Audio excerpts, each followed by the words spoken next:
Hello everyone, welcome to my online target study channel.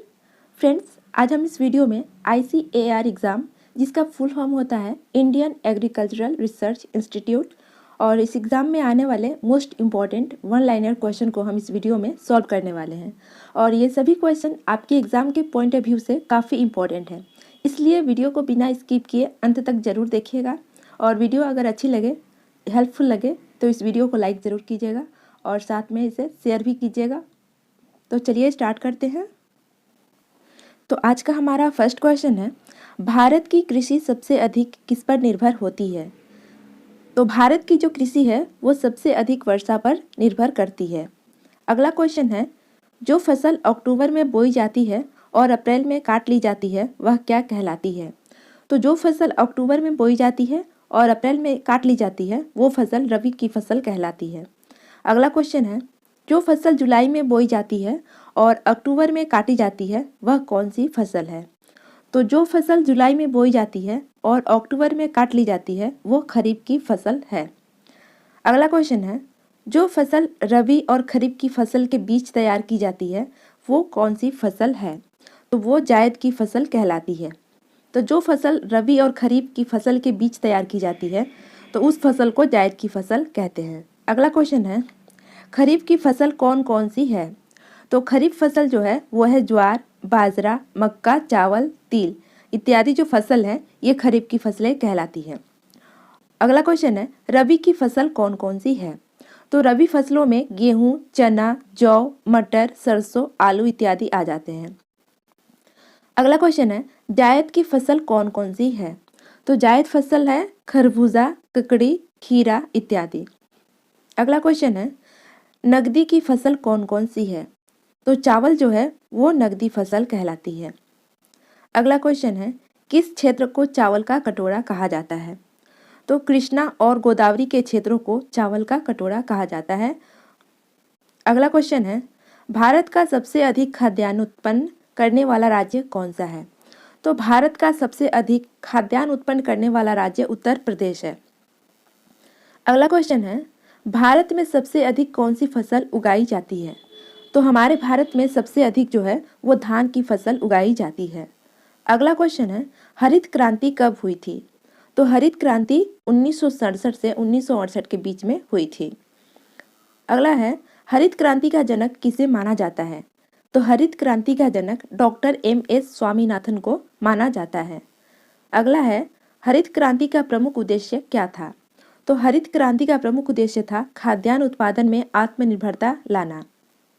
अगला है, हरित क्रांति किस फसल पर सबसे अधिक उपयोगी रही? तो हरित क्रांति जो थी वो गेहूं और चावल की फसलों पर सबसे अधिक उपयोगी रही थी।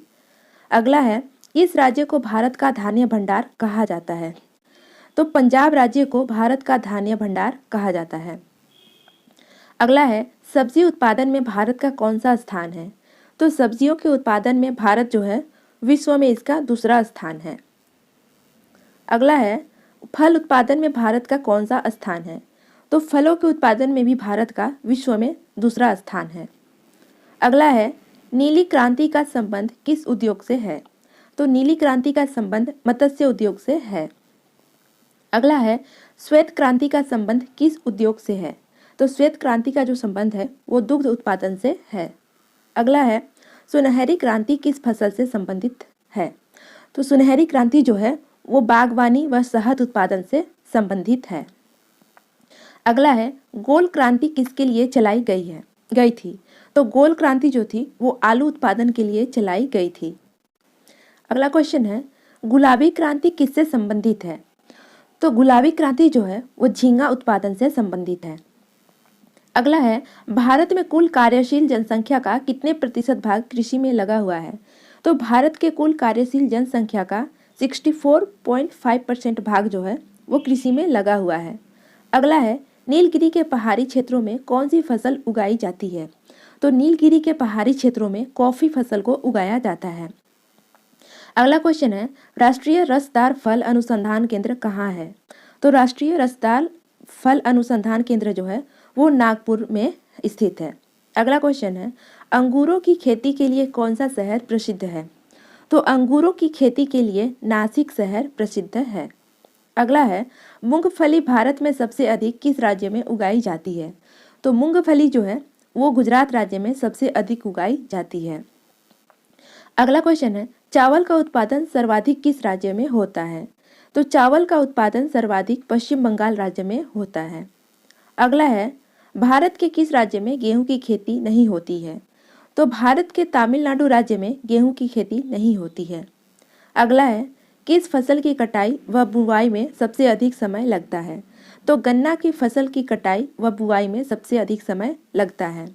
अगला है, तिलहन प्रौद्योगिकी मिशन की स्थापना कब हुई थी? तो तिलहन प्रौद्योगिकी मिशन की स्थापना 1986 में हुई थी। अगला है, भारत का उर्वरक उत्पादन में विश्व में कौन सा स्थान है? तो भारत का उर्वरक उत्पादन में विश्व में तीसरा स्थान है। अगला है, वर्तमान में भारत के सकल घरेलू उत्पाद में कृषि व संबद्ध क्षेत्र का योगदान कितना है? तो वर्तमान में भारत के सकल घरेलू उत्पाद में कृषि व सम क्षेत्र का जो योगदान है वो है 13.67%। अगला है, मूंगफली में दाने का औसत प्रतिशत कितना होता है? तो मूंगफली में दाने का औसत प्रतिशत 70% होता है। अगला है, केंद्रीय शुष्क भूमि खेती अनुसंधान संस्थान कहाँ स्थित है? तो केंद्रीय शुष्क भूमि खेती अनुसंधान संस्थान जो है वो हैदराबाद में स्थित है। अगला है, मक्का की खेती किस मौसम में की जाती है? तो मक्का की जो खेती होती है वो खरीफ के मौसम में की जाती है। अगला क्वेश्चन है, दुग्ध उत्पादन में श्वेत क्रांति लाने का श्रेय किसे जाता है? तो दुग्ध उत्पादन में श्वेत क्रांति लाने का श्रेय डॉक्टर वर्गीज कुरियन को जाता है। अगला है, दुग्ध उत्पादन में भारत का कौन सा स्थान है? तो दुग्ध उत्पादन में भारत का विश्व में प्रथम स्थान है। अगला है, भारत में सर्वोच्चतम चाय कहाँ पैदा की जाती है? तो भारत में सर्वोच्चतम चाय जो है वो दार्जिलिंग में पैदा की जाती है। अगला है, किस फसल के लिए पानी की अधिकता आवश्यक है किंतु जमाव नहीं? तो चाय की फसल के लिए पानी की अधिकता आवश्यक है किंतु जमाव नहीं। काजू का सबसे बड़ा उत्पादक राज्य कौन सा है? तो काजू का सबसे बड़ा उत्पादक राज्य केरल है। अगला है, रेशे वाली फसलें कौन सी होती है? तो रेशे वाली फसलें हैं कपास, जूट, सन इत्यादि।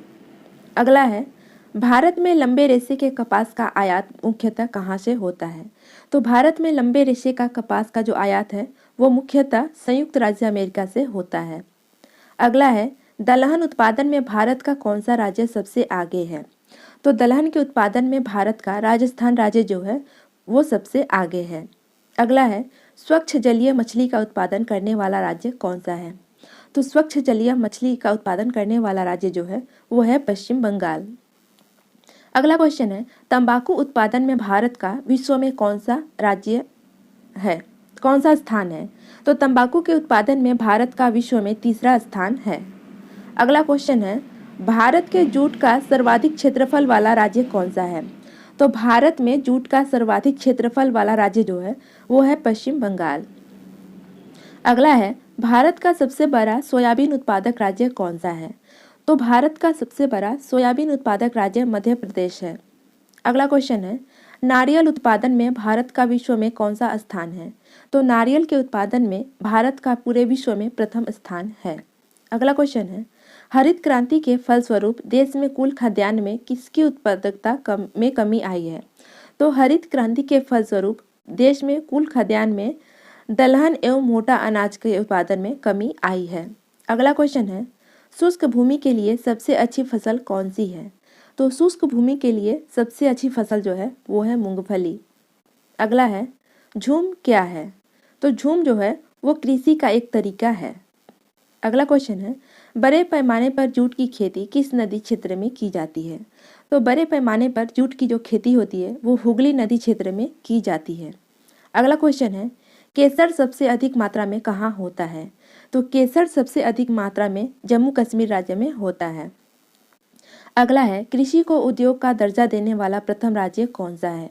तो कृषि को उद्योग का दर्जा देने वाला प्रथम राष्ट्र महाराष्ट्र था।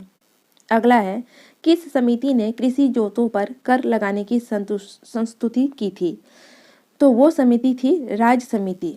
तो राज्य समिति ने कृषि जोतों पर कर लगाने की संस्तुति को दिया था। अगला क्वेश्चन है, भारत के कुल क्षेत्रफल के कितने प्रतिशत भाग पर खेती होती है? तो भारत के कुल क्षेत्रफल के 51% भाग पर खेती की जाती है। अगला है, भारत में कितने प्रतिशत भाग पर चारागाह है? तो भारत के 4% भाग पर चारागाह है। अगला है, वन से भरी भूमि का प्रतिशत कितना है? तो हमारे भारत में वन से भरी भूमि का जो प्रतिशत है वो है 21%। अगला है, बंजर भूमि तथा बिना उपयोग की भूमि का प्रतिशत भारत में कितना है? तो बंजर भूमि तथा बिना उपयोग की भूमि का प्रतिशत भारत में कुल 24% है। अगला है, नगदी फसल किसे कहते हैं?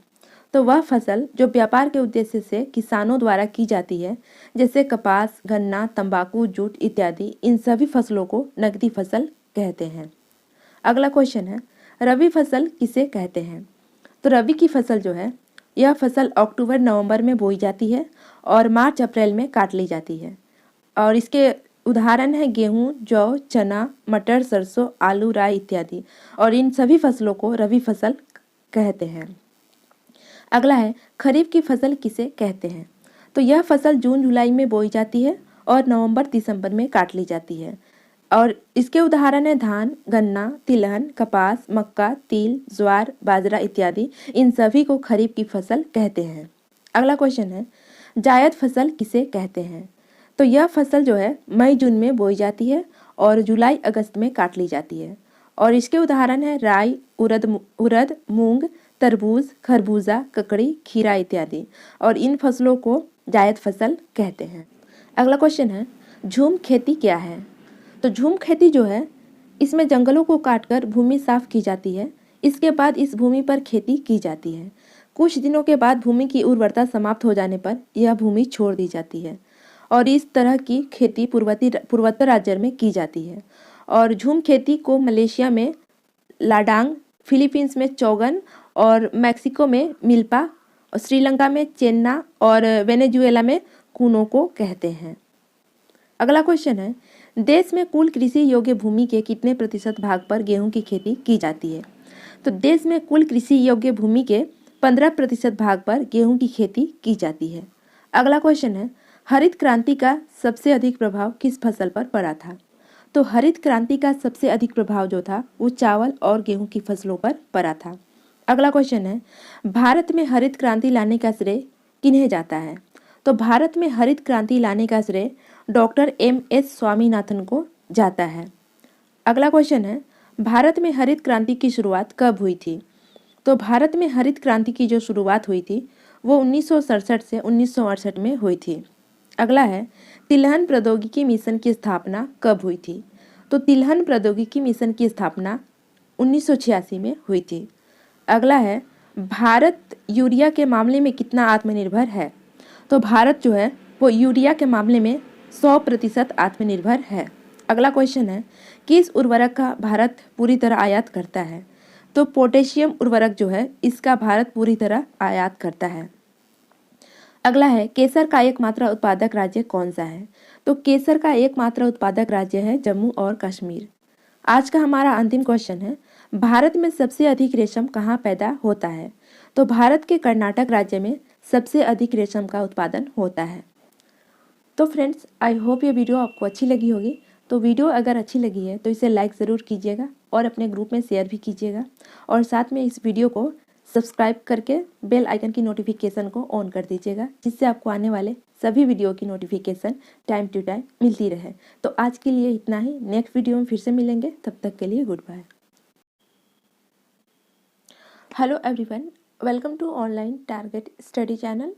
फ्रेंड्स, आज हम इस वीडियो में ICAR एग्ज़ाम, जिसका फुल फॉर्म होता है इंडियन एग्रीकल्चरल रिसर्च इंस्टीट्यूट, और इस एग्ज़ाम में आने वाले सभी इम्पोर्टेंट क्वेश्चन को सॉल्व करने वाले हैं।